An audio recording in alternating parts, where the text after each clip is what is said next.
Hello मेरे प्यारे भाइयों एंड बहनों, कैसे हैं? आई होप कि आप बहुत अच्छे होंगे और आप अपनी तैयारी कर रहे हैं। बच्चों, आज के इस वीडियो में हम करने वाले हैं एक्सरसाइज 8.1 जो है आपका 10th क्लास का, जो एनसीईआरटी बेस पर है। ये चैप्टर से आपका ट्रिग्नोमेट्री में जो आपका फर्स्ट क्वेश्चन है ट्रिग्नोमेट्री, इसमें जो फर्स्ट आपका क्वेश्चन है, फर्स्ट क्वेश्चन को हम इसमें कंप्लीट करने वाले हैं और इसमें जो भी छोटे से छोटे कंसेप्ट लगेंगे सारे कंसेप्ट को वन बाय वन क्लियर हम करते जाएंगे। तो चलिए चलते हैं अपने क्वेश्चन की तरफ। क्वेश्चन हमारा है क्या? कह रहा है कि in triangle ABC right angle at B AB is equal to 24 centimetre, BC 7 centimetre, determine sin A और cos A, sin C into cos C। देखिए sin C और cos C हमें कह रखा है क्या कि एक राइट एंगल ट्रायंगल है A B और C, और राइट एंगल किस पर है? Right angle at B. Right angle at B का मतलब हो जाएगा कि ये एंगल कितना डिग्री का है? 90 डिग्री का है।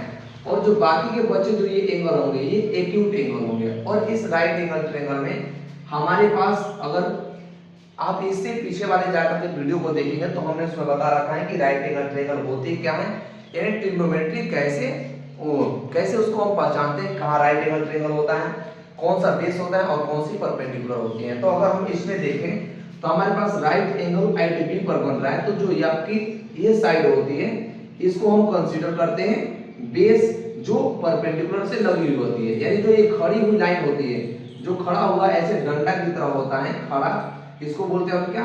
परपेंडिकुलर। इसको बोलते हैं क्या हम? बेस। और इसका नाम देते हैं क्या? हाइपोटेनियस। हमें इन सब के बारे में भी बाद में बात करेंगे, पहले हम निकालेंगे इसकी हाइपोटेनियस की साइड। तो इसमें हम यूज करेंगे पाइथागोरस ट्रिपलेट। और पाइथागोरस ट्रिपलेट क्या होता है?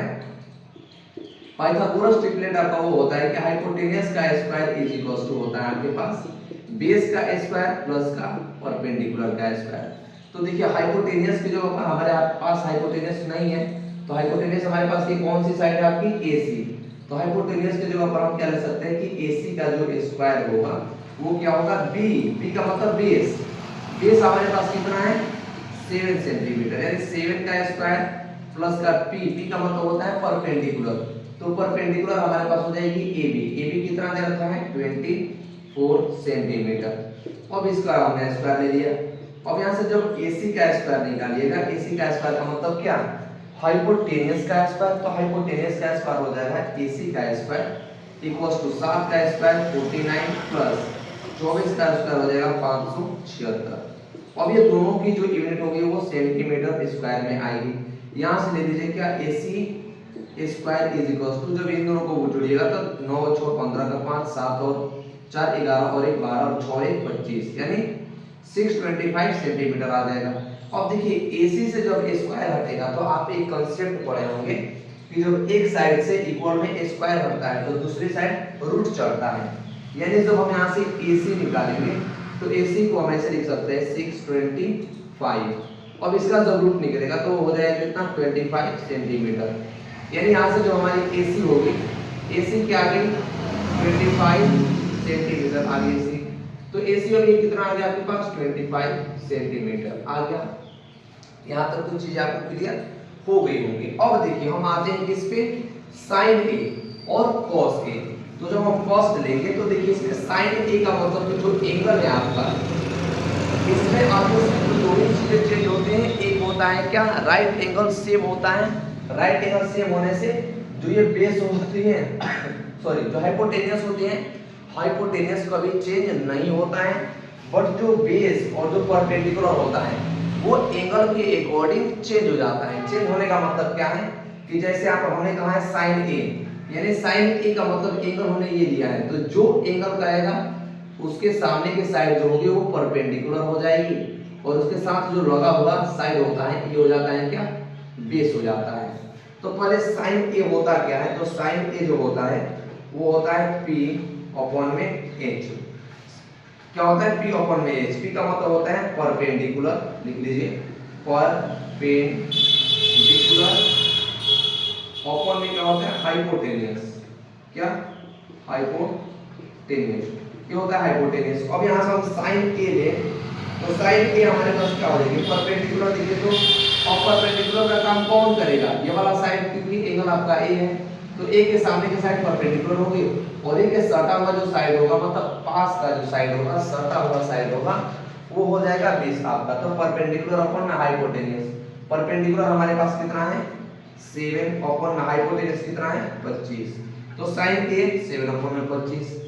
cos a क्या हो जाएगा, तो cos a जो होता है वो होता है क्या b अपॉन में h। क्या होता है आपका b अपॉन में h। b का मतलब हो जाएगा आपका बेस और h का मतलब हाइपोटेन्यूज। b यहां से अब देखिए जब एंगल a लिए थे तो परपेंडिकुलर एक था, तो बेस क्या थी ये थी, यानी बेस कितना हो जाएगा यहाँ पे 24 अपॉन में हाइपोटेन्यूज कितने आ गए 25। अब 25 सेंटीमीटर यहाँ पर आ गई। आई होप कि यहाँ तक चीजें आपको अच्छे से समझ में आ गई होंगी। अब हम चलते हैं कहाँ पे आगे, क्योंकि और भी हमारे पास दो चीजें हैं। देखिए एक सी है, एक साइन सी है और एक कॉस सी है। तो हमारे पास इधर स्पेस नहीं है, नहीं होने की वजह से हम इसको यहीं पर बनाएंगे। तो हमारे पास देखिए अब हमने आपको कहा था क्या कि जब भी चेंज होगी वो तो होगी परपेंडिकुलर चेंज होगी और क्या होगी बेस चेंज होगी, हाइपोटेनस कभी चेंज नहीं होता है। तो हमारे पास लिया है उन्होंने क्या साइन सी। तो साइन सी क्या होगा p अपॉन में h भी होगा, बट अगर c लीजिएगा एंगल, देखिए एंगल जब c लीजिएगा तो एंगल c लेने की वजह से इसके सामने का जो साइड होगा ये हो जाएगा क्या परपेंडिकुलर और इसके ये जो सटा हुआ है ये हो जाएगा क्या आपका बेस हो जाएगा। तो साइन सी क्या होता है p अपॉन में h। p का मतलब होता है परपेंडिकुलर, तो परपेंडिकुलर कितना है 24 अपॉन में हाइपोटेनस कितना है 25। तो हमने ले लिया 24 अपॉन में 25। तो साइन सी हो गया।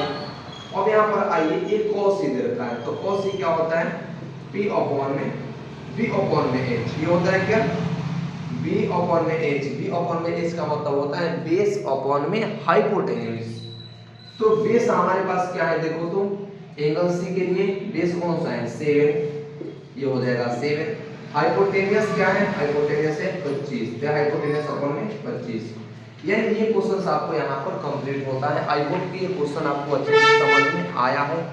अगर आ गया है तो वीडियो को लाइक जरूर करें। मिलते हैं नेक्स्ट वीडियो में नेक्स्ट क्वेश्चन के साथ, तब तक के लिए अपने दोस्तों के साथ अवश्य शेयर करें।